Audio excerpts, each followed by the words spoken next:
C'est presque le même scénario chaque année. À l'approche des congés de fin d'année, des élèves, heureusement pas tous, créent des mouvements d'humeur en vue d'aller en congé un peu plus tôt que prévu, un peu plus tôt que la date officielle arrêtée par l'autorité publique. C'est le phénomène des congés anticipés ou précipités qui a pris des proportions inquiétantes avec des violences inouïes. 3 morts l'année dernière. Cette année, un élève a été interpellé avec une arme à feu en sa possession dans un groupe scolaire à Dabou. La réaction du gouvernement ne s'est pas fait attendre. Il exhorte les parents d'élèves à s'impliquer davantage dans la sensibilisation en vue de faire respecter le calendrier scolaire pour le bénéfice de leurs enfants. Il prévoit aussi des sanctions administratives allant de l'exclusion temporaire à l'exclusion définitive des mises en cause. Ce soir, nous essaierons de comprendre ce phénomène, surtout entendre l'analyse et les propositions de notre invité, Dr Eddy Brice Niapia, enseignant-chercheur, entrepreneur, crisologue, entendez spécialiste de la gestion des crises, par ailleurs écrivain également. Dr Eddy Brice Niapia, bonsoir. Bonsoir. Merci d'avoir accepté notre invitation. C'est moi qui vous remercie. Avant d'ouvrir cet entretien, nous allons suivre votre portrait. Je vous en... Ce soir, l'émission Sans réserve reçoit Dr Niapia Eddy. Enseignant à l'Institut national Félix Houphouët-Boigny de Yamoussoukro, il est l'auteur de plusieurs articles, publications et œuvres sur l'école ivoirienne, dans le système éducatif Que mérite la Côte d'Ivoire, paru en 2019. Entrepreneur et business coach, il est expert en conduite du changement, consultant formateur en crisologie. Au plan académique, Dr Niapia Eddy est titulaire d'un doctorat en anglais à l'université de Cocody. Il est aussi détenteur d'un master en crisologie obtenu à Network University aux Pays-Bas et d'un autre master en management stratégique. Il a acquis son expérience à travers plusieurs cabinets de formation et organisations internationales. L'expert n'est pas indifférent à l'école ivoirienne secouée depuis plusieurs années par le phénomène des congés anticipés. Un acte d'incivisme suivi par moments de vandalisme. Plusieurs lycées et collèges des villes de l'intérieur en paient déjà le prix. Quelles sont les recettes de Dr Niapia Eddy pour arriver à bout de ce phénomène? Quelle part de responsabilité des élèves enseignants, parents d'élèves et pouvoirs publics? Autant d'interrogations qui trouveront à n'en point douter des réponses dans ce numéro de Sans réserve. Dr Eddy Brice Niapia, dans ce torrent de mauvaises pratiques, il y a au moins une bonne nouvelle. Le gouvernement nous fait savoir que la tendance de ces violences est baissière cette année, alors qu'ils avaient touché 27 départements sur 111 à leur début, les années antérieures. Cette année, ont été signalées seulement dans 9 départements sur 111. Ces violences ont été signalées dans 9 départements sur 111. C'est plutôt une bonne nouvelle? C'est une nouvelle. Mais ce n'est pas une bonne nouvelle. C'est une bonne nouvelle parce que quand même... Oui, mais cette année... les choses ont baissé légèrement. Oui, mais cette année, il y a eu mort d'hommes. Mort d'élèves. Ce qui est plus grave, c'est-à-dire qu'il ne doit même pas avoir un blessé. On est bien d'accord. Voilà. On est bien d'accord. Alors, première analyse, comment on peut comprendre ce phénomène? OK, il faut situer le système éducatif dans un contexte. La Côte d'Ivoire a subi plusieurs crises. Et lorsqu'un pays entre ou sort de crise, il y a ce qu'on appelle le syndrome de l'accomplissement. Lorsqu'un soldat revient du front, il a forcément participé à des combats, donc il y a des souvenirs de combats qui restent dans sa mémoire. Donc quand il revient du front, il faut l'écouter, de sorte à déconstruire le comportement de violence dans son comportement pour ne pas qu'il le transfère dans la sphère sociale ou familiale. Donc il faut l'écouter. Activement ou passivement, ceux qui ont 18 ans aujourd'hui, qui ont 10 ans aujourd'hui, ont subi la crise, même s'ils n'étaient pas au front.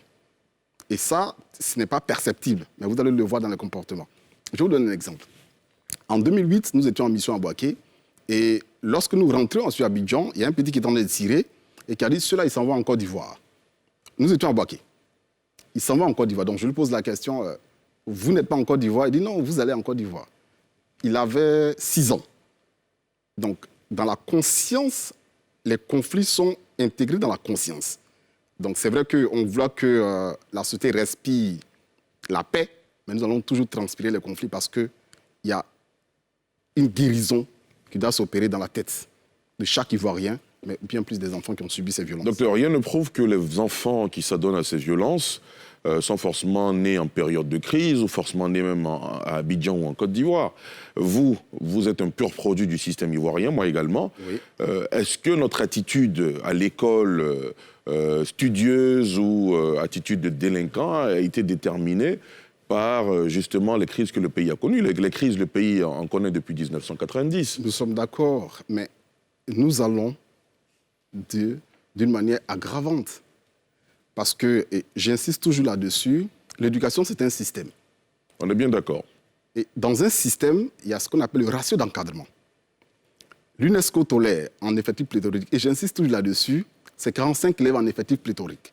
Lorsque vous mettez 100 élèves dans une salle de classe, les 55 autres sont dans la classe, ils sont scolarisés. J'ai bien envie de vous poser une question. Mais ils n'ont pas accès à l'éducation. J'ai bien envie de vous poser une question, Allez-y. Dr Edith Bliss-Nyapia. Quand vous étiez à l'école primaire, Oui. le plus grand nombre d'élèves dans votre classe était à combien? Nous étions à environ 22. À 22. À 22. Alors, moi, j'ai connu des classes où on était près de 50. Tout à fait. Ben, on s'est tous battus pour avoir une place Tout à fait. dans la société. Tout à fait. Est-ce que fondamentalement, je veux dire, ce sont des problèmes qu'on ne peut pas régler du jour au lendemain? À votre temps, Oui. il n'y avait pas Internet. Enfin, oui, on peut s'accorder là-dessus. Aujourd'hui, Oui. c'est un réseau qui est organisé depuis le 1er décembre. Je suis dans des groupes d'élèves, incognito, où c'est déjà réglé.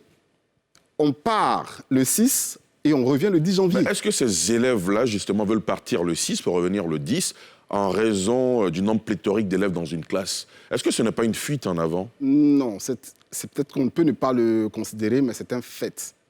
C'est un fait. Il y a le ratio d'encadrement qui n'est pas respecté. Et tant que nous ne traitons pas ce problème à la base, on va traiter les effets. Moi, je veux bien qu'on traite ce problème à la base. Mais même si les élèves sont 10 dans une classe, Oui. que vous avez des brebis galeuses qui veulent aller en congé précipitamment, Oui. elles susciteront des incidents pour Oui, aller mais en congé. On pourra mieux les localiser. On pourra mieux les localiser. Et regardez un peu les zones où il y a ces crises-là. Autour de ces écoles, vous allez avoir des fumoirs. Je sais de quoi je parle. Vous allez avoir des fumoirs. Donc, c'est des élèves. Pourquoi est-ce qu'ils prennent des stupéfiants pour changer de monde au lieu d'étudier pour changer le monde? Est-ce que l'école fait toujours Pourquoi rêver? répondre à cette question? Dites-nous. Justement parce que l'école ne fait plus rêver.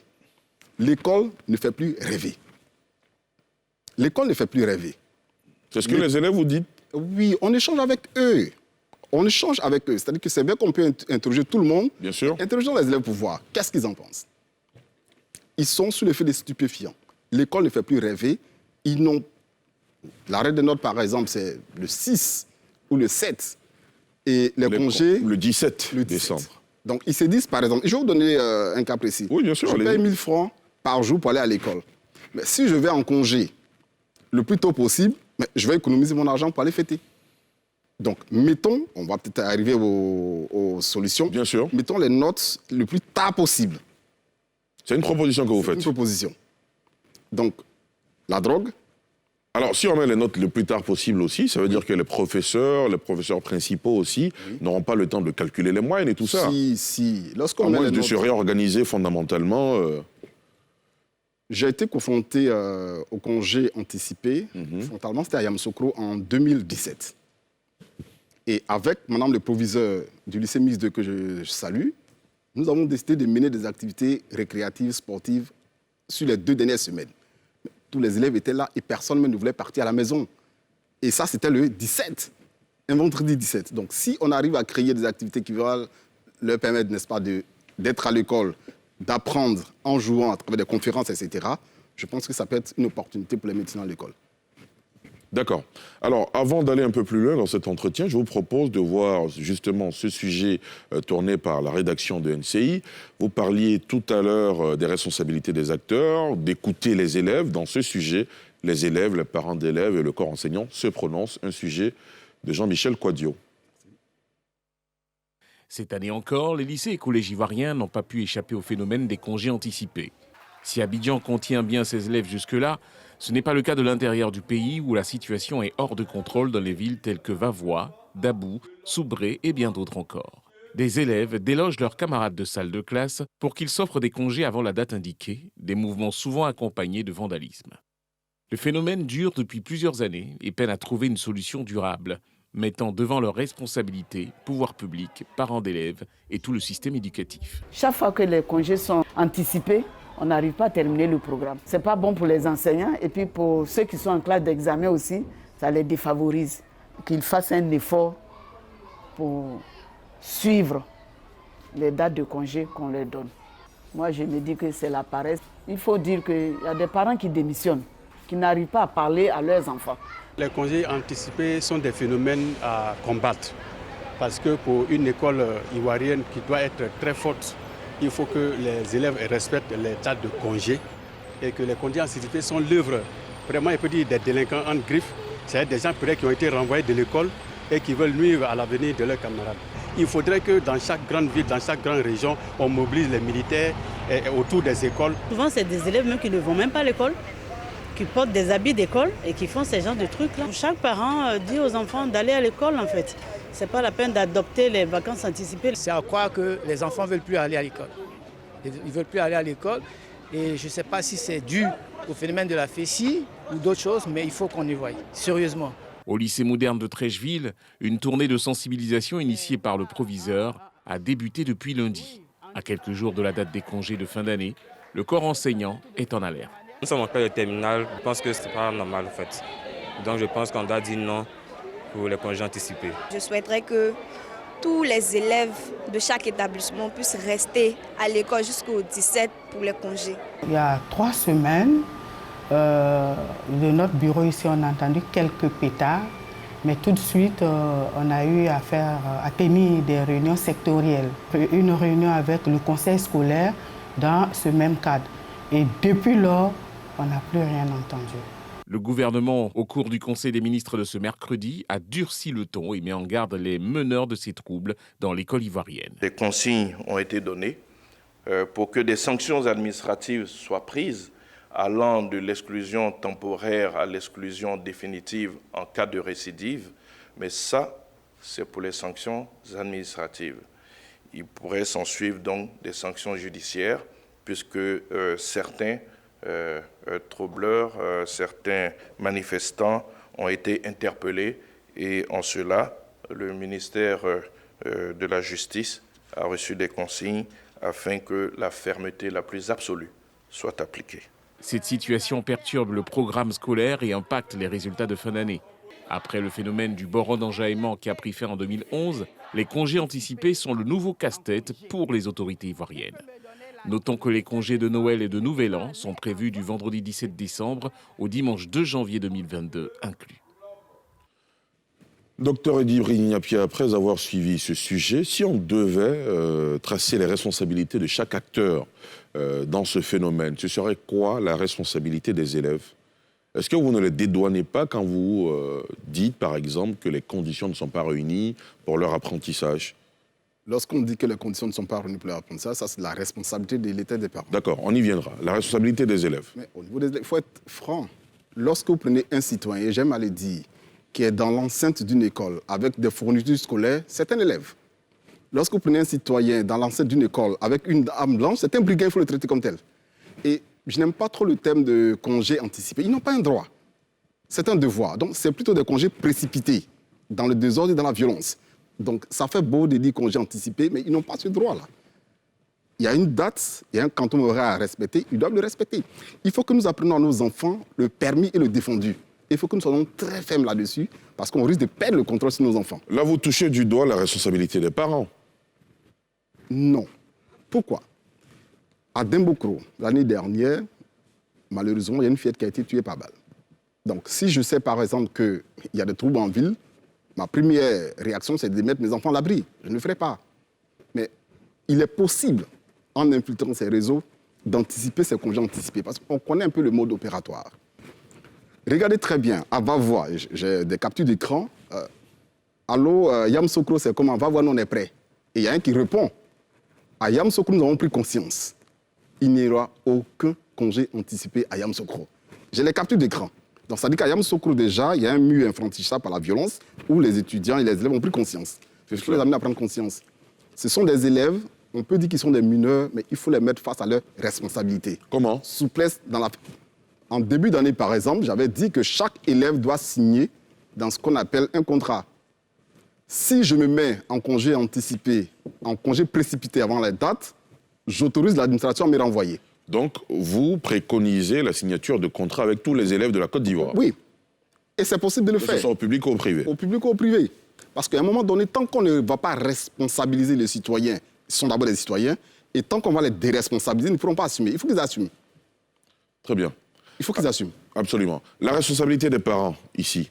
Ah oui, il faut dire qu'aujourd'hui, certains parents n'ont plus le temps de s'occuper de l'éducation. J'insiste là-dessus, ils n'ont plus le temps. Occupés à chercher de quoi vivre, à suivre, donc ils n'ont plus le temps. Mais ici, il faut s'impliquer dans la vie scolaire de leurs enfants. Allez voir dans les salles de classe, j'insiste là-dessus. Il y a des salles de classe aujourd'hui, quand vous y allez, je ne pense pas qu'on puisse faire des cours normaux dans ces endroits-là. Il faut aller voir. Il faut aller voir parce que l'éducation, c'est un investissement. Et si nous investissons dans un enfant à perte, c'est nous qui serons les perdants demain. Évidemment. Donc c'est un investissement qu'il faut surveiller. Très bien. Le corps enseignant. Le parent se dit, je dépose mon enfant à l'école, il est pris en charge par un système bien ficelé, bien huilé, donc il n'y a pas de raison de s'inquiéter. En ce moment-là, la responsabilité des enseignants qui prennent le relais sur la prise en charge de l'enfant est totalement engagée, on est bien d'accord. Tout à fait. L'enseignant est un fonctionnaire qui fait son travail pour être payé. Et j'insiste là-dessus, le ratio toléré en effectif pléthorique par l'UNESCO pour qu'un enseignement soit efficace, c'est 40 élèves maximum par enseignant. Docteur Djibril, on est en Afrique de l'Ouest, on est en Côte d'Ivoire. C'est ce qui est dangereux. Non, je suis bien d'accord avec vous. Moi, je partage votre constat. Non, vous ne le partagez pas. Ce que je veux vous dire, c'est que quand vous parlez du meilleur des mondes, là, moi, je vous parle des réalités. Mais nous sommes dans le réel. Oui, bien sûr, mais on n'est pas aux chiffres que vous évoquez. Allez-y. La Chine a 1,4 milliard d'habitants. On est bien d'accord. En Chine, le ratio, c'est 1 pour 25. La Chine, aujourd'hui, a le meilleur système éducatif du monde, selon le classement PISA. La Côte d'Ivoire investit 1614 milliards dans l'éducation. 1614 milliards. Près du tiers de notre budget. Et je sais que si le ratio est mené, on peut avoir 40 élèves par classe. Je l'ai déjà démontré. Ce n'est pas un déficit des ressources financières, c'est un déficit de gestion des ressources financières. Les COGES par an, c'est 25 milliards qui sont mobilisés par les parents. 25 milliards. Vous les prenez ici les 2 dernières années, nous sommes à 250 milliards. Combien coûte des tables blancs? Combien coûte une salle de classe? Et j'ai pris l'exemple du lycée de Mans. Vous pouvez aller voir, il y a encore un déficit de tables blancs. Or, c'est 280 millions de francs CFA que les parents mobilisent par an. Il faut une traçabilité de tous ces montants. On est en Côte d'Ivoire. La Côte d'Ivoire n'est pas un pays pauvre.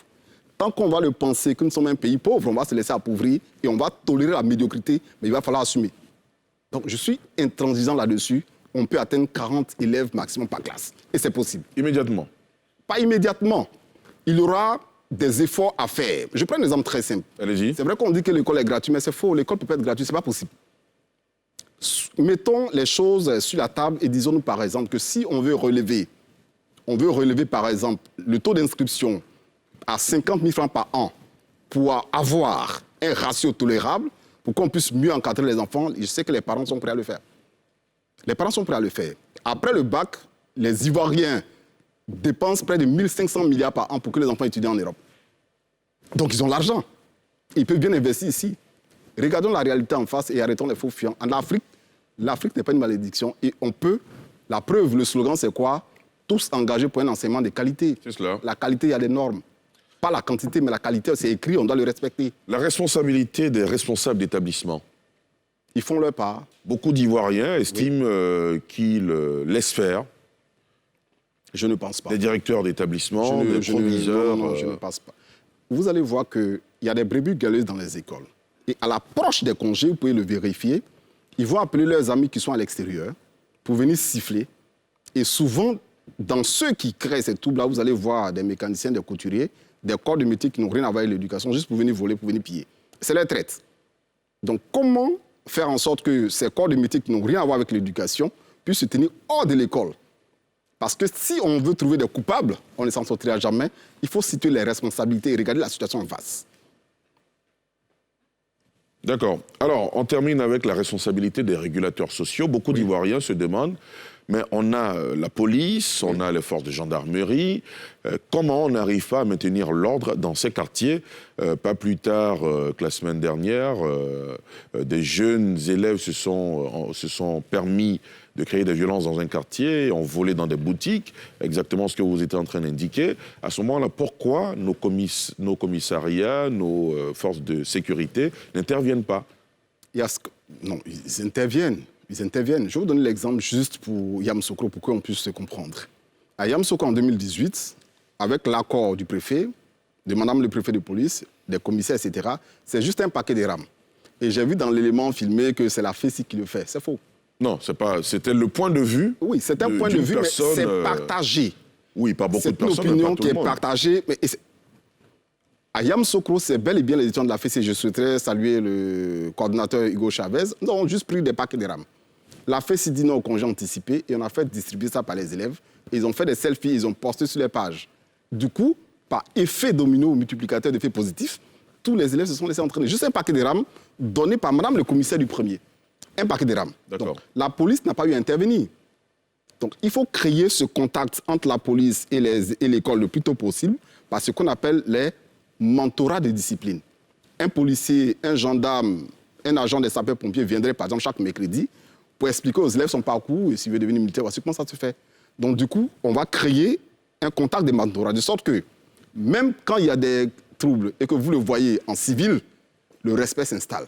Et c'est ce qu'on a fait à Yamoussoukro. Vous pouvez aller voir Yamoussoukro, je ne pense pas qu'il y ait... À travers l'opération Odyssée de l'espoir scolaire. Odyssée de l'espoir scolaire. Nous avons pris 6 mois à le mettre en place et ça a fonctionné. À la veille des congés, vous savez, la police fait juste une patrouille. Donc, ils ont l'impression, parce que c'est un dispositif qu'ils font, lorsque les policiers sont postés devant chaque établissement, ça fait un dispositif statique et on peut le contourner. Or, lorsque c'est juste une patrouille qui sillonne dans la ville, on ne saura pas où les trouver et ça calme les ardeurs des élèves. Voici un peu ce que nous avons fait. Très bien. Alors, le gouvernement, lui, a pris ses responsabilités. Il a annoncé des sanctions administratives. Vous pensez que ces sanctions, jusqu'à des sanctions administratives qui peuvent mener jusqu'à ce que l'enfant soit radié de l'école, vous pensez que ce sont des mesures qui sont de nature à freiner ce phénomène? C'est une partie. Parce que dans la socialisation de l'individu, il y a le permis, il y a le défendu. Et il faut que la ligne rouge soit très claire. Il faut que certains servent d'exemple à ne pas suivre. Parce que si on laisse faire, ce sont des enfants, ça risque de devenir autre chose.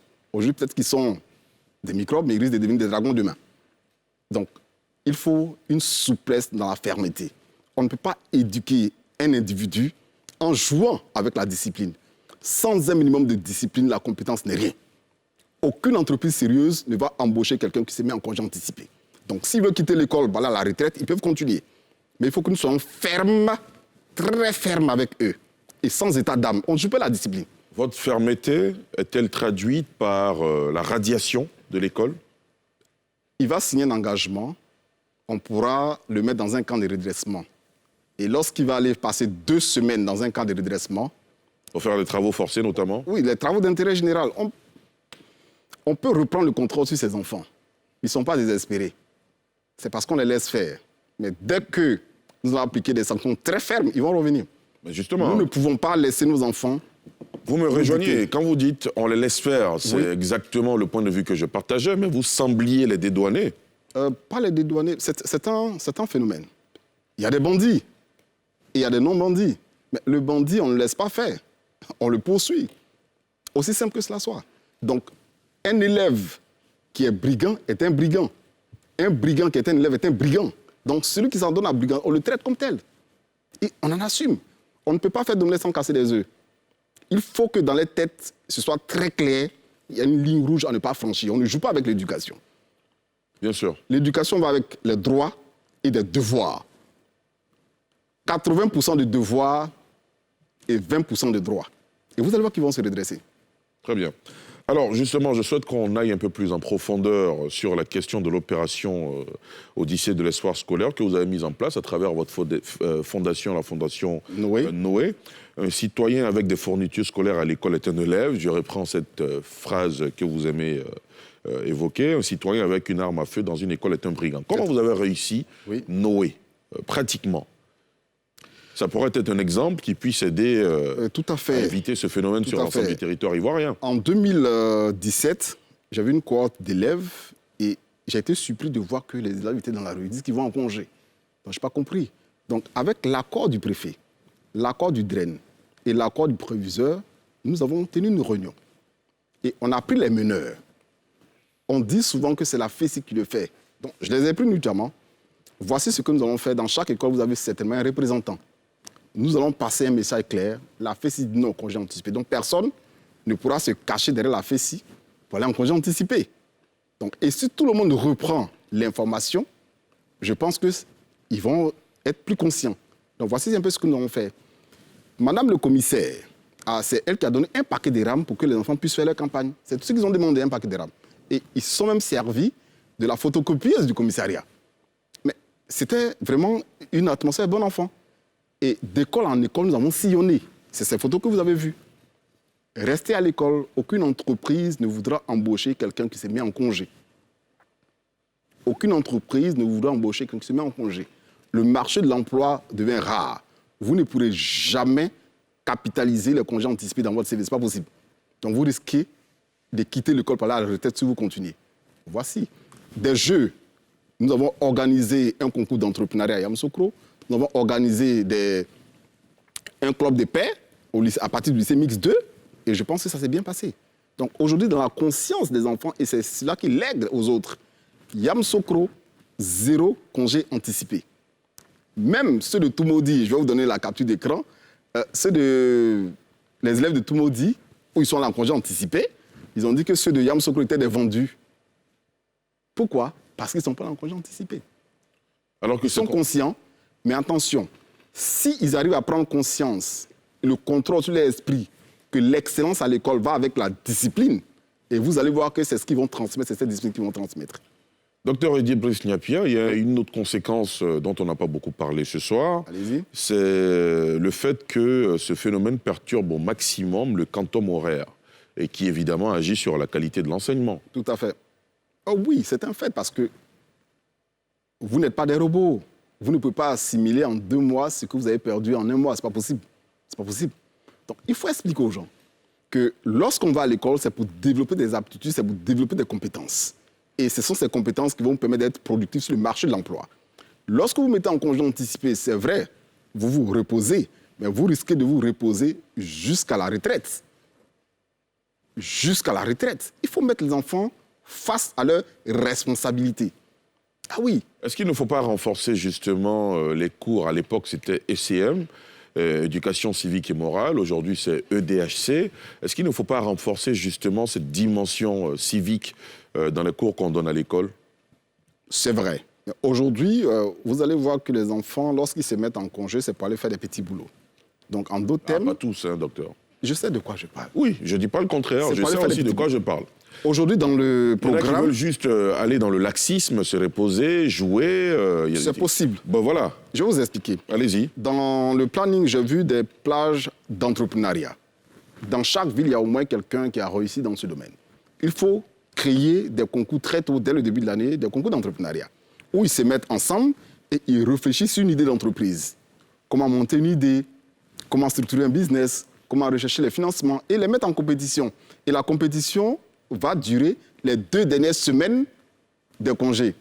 Et on va les récompenser le 17 devant tout le monde. Ils vont rester à l'école. Ils vont rester à l'école.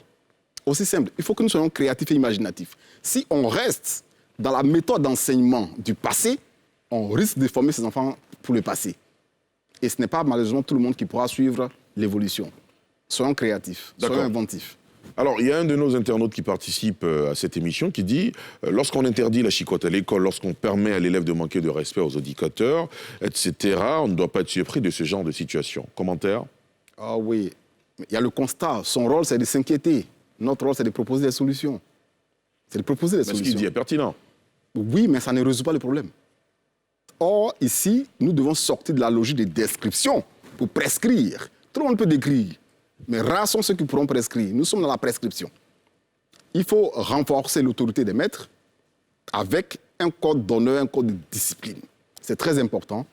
Instaurer dans chaque ville de Côte d'Ivoire un mentorat de discipline, comme je l'ai dit. Les enfants ont besoin d'être écoutés. Nous avons plein de docteurs psychologues qui sont là. À chaque DREN, à chaque IEP, il faut associer un psychologue qui va écouter les enfants. C'est important. Souvent, ils vivent des traumatismes qui ne sont pas expliqués. J'en écoute certains, Et si je ne l'avais pas écouté, il n'allait pas changer de vision. Si je ne l'avais pas écouté, il n'allait pas changer de vision. La fonction des psychologues, la fonction des sociologues doit monter en puissance en Côte d'Ivoire parce que nous avons subi une crise. Et il y a ce qu'on appelle le syndrome de l'accomplissement. On risque de s'étonner si on minimise les effets de la crise sur la capacité de l'individu à se socialiser. C'est un impact. Alors, je le dis à l'entame de cette émission, vous êtes par ailleurs écrivain et votre dernier livre en date, c'est le système éducatif que la Côte d'Ivoire mérite, qui est disponible en librairie. Si vous devriez résumer les solutions que vous proposez dans ce livre en 2 phrases, ce seraient lesquelles? Le respect des normes, l'anticipation budgétaire. Respect des normes, anticipation budgétaire, le référentiel de compétences et surtout les métiers de demain. Ça fait hermétique tout ça. Oui, dans un langage beaucoup plus accessible, ça donnerait quoi? Ceux qui sont spécialistes d'éducation, moi je ne suis, j'ai vu non, je ne suis pas spécialiste d'éducation, je m'intéresse à l'éducation. Aujourd'hui, si nous n'arrivons pas à former des diplômés qui sont économiquement actifs, l'école ne fera pas rêver. Nous avons près de 1200 et quelques docteurs qui sont au chômage. Notre système éducatif, et je vais insister là-dessus, actuel, ne pourra pas répondre aux ambitions de développement de la Côte d'Ivoire. Pourquoi? Parce que c'est un système de type description des problèmes. Or, il faut un système éducatif qui est basé sur la résolution des problèmes. Derrière chaque problème, il y a au moins une opportunité de créer une entreprise, de se faire de l'argent. Si un docteur en économie du développement est au chômage, c'est qu'il y a quelque chose qui manque à sa formation. On va juste former des chômeurs, demandeurs d'emploi. Or, il faut former des créateurs d'emplois. Lorsqu'on verra beaucoup d'élèves, beaucoup d'étudiants, beaucoup de diplômés créateurs d'emplois, l'école va commencer à faire rêver. Alors, vous dites également une crise majeure de l'emploi est à prévoir en 2021. Nous y sommes déjà. Quels sont les éléments fondamentaux qui vous permettent de faire cette analyse? OK. J'ai un peu lu Einstein. Vous voyez, lorsqu'une fusée doit décoller, il y a une trajectoire qu'on calcule. Bien sûr. Donc, il y a le nombre de diplômés qui sortent de l'école et il y a le nombre d'emplois qui sont créés. Chaque année, on a 75 000 diplômés qui sortent du système éducatif ivoirien pour 13 000 emplois disponibles dans l'économie formelle, c'est-à-dire notamment le concours de la fonction publique.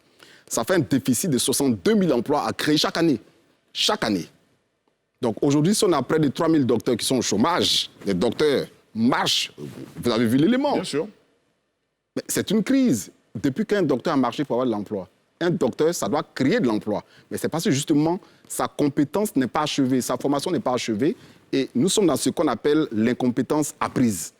C'est-à-dire qu'il sait des choses, mais il ne peut pas le faire. Donc il ne peut pas créer, il ne peut pas produire. Il ne peut pas pratiquer ce qu'il a appris. Il n'a jamais pratiqué. Un docteur en économie de développement qui est au chômage, il y a un souci. Donc il faut moins de théorie et plus de pratique. Moins de théorie et plus de pratique. Sortons des amphis et appliquons les connaissances sur le terrain pour effectivement développer et créer de la richesse. C'est ce que j'ai appelé la volonté de puissance. D'accord. Docteur Eddy-Brice Niapia, vous allez à présent répondre aux questions de nos internautes. Ce sera juste après ceci. Je vous en prie.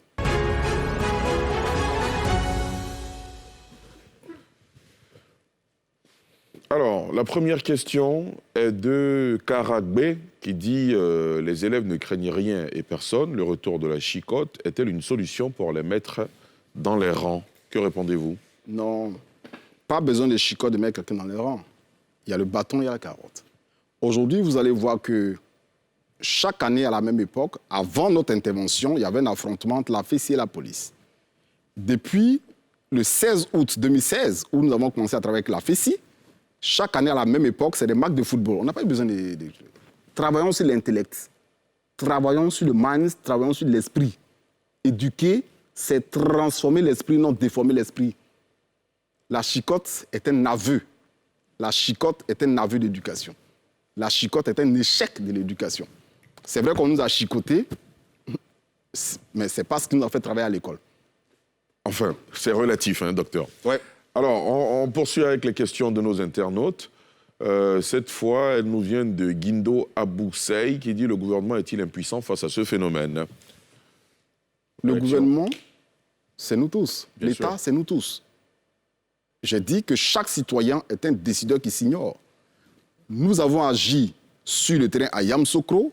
Yamoussoukro, c'est près de 3000 élèves Pourquoi une décision d'un citoyen arrive à calmer? On peut rester là comme des spectateurs. Un tel est impuissant, mais ça ne va pas régler le problème. D'un côté, il y a un groupe qui s'est plaint, c'est normal. Mais d'un autre côté, il faut y ait des acteurs qui arrivent à résoudre les problèmes qui se posent dans la société. Notre volonté d'indépendance doit s'accompagner à notre capacité de résoudre les problèmes qui se posent à nous. Au lieu de chaque fois d'écrire. Qu'est-ce qu'il fait? Chaque citoyen est un décideur qui s'ignore. Très bien, on poursuit avec les questions de nos internautes qui ont été nombreux à réagir. Quelles sont les causes profondes des congés anticipés? Ndri Herman Kofi. On en a parlé tout le long de cette émission. Récapitulatif. D'abord, la Côte d'Ivoire a subi une crise, ça a des effets. Les effectifs pléthoriques, l'école ne fait plus rêver. L'absence d'autorité, les enfants ne sentent plus la discipline. Et j'insiste là-dessus. Les écoles où il y a la discipline, vous ne pourrez jamais voir des congés anticipés. Donc, il faut reprendre le contrôle sur la discipline de nos enfants. Très bien. Alors, on poursuit avec les questions de nos internautes. Anderson Conan, ne doit-on pas inclure une leçon sur le respect du calendrier scolaire dans les cours de DHC? Le respect du calendrier scolaire est la conséquence. Ce n'est pas un cours, c'est la conséquence. Pourquoi est-ce que dans d'autres écoles où ce programme n'existe pas, le calendrier est respecté? La discipline. C'est la discipline. Par contre, on peut enseigner la discipline. En Chine, et j'aime bien ça, dans le système éducatif chinois, bien qu'il soit 1,4 milliard, il y a le karaté, il y a le kung-fu qui apprend l'individu à se maîtriser. La maîtrise de soi, parce que sans un minimum de compétence, de discipline, la compétence n'est rien. Essayons de vulgariser les arts martiaux en masse dans nos écoles. Essayons. Et je sais que dans chaque ville, il y a au moins un pratiquant. Ça va créer de la discipline. Le trop plein d'énergie qu'on a, on va l'évacuer, on va pouvoir le canaliser. C'est ce qui fait la force. C'est ce qui fait la force du système éducatif chinois. La discipline, la pratique des arts martiaux qui permet de transformer la violence en force. La force, la violence maîtrisée devient une force et on gagne en puissance. Arrivons à innover un peu. Innovons. Essayons. D'accord. La toute dernière question nous vient cette fois-ci de Serge Blawa qui dit « Le syndicalisme à l'école n'est-il pas un facteur aggravant ?» Non. J'ai dit que si nous avons réussi l'opération Odyssée de l'espoir à Yamoussoukro, c'est bel et bien grâce aux étudiants ou aux élèves de la FESI. Pourquoi? Ils sont très organisés et structurés. Alors, je suis très heureux de vous l'entendre dire aujourd'hui. Oui. Est-ce que vous partagez l'avis selon lequel, par le passé, la FESI s'était rendue coupable aussi de ces faits-là, en les aggravant parfois? On est d'accord que les choses ont changé aujourd'hui, mais est-ce qu'on peut le reconnaître au moins? Je peux dire que c'est vrai que le vent de la démocratie qui a soufflé sur la Côte d'Ivoire s'est transformé en violence très inouïe dans nos universités. C'est cela, en milieu étudiant. Surtout où les élèves et les étudiants ont confondu un peu le droit et le devoir et se sont mis dans la logique de victimisation. Lorsqu'on se victimise, on attend une réparation.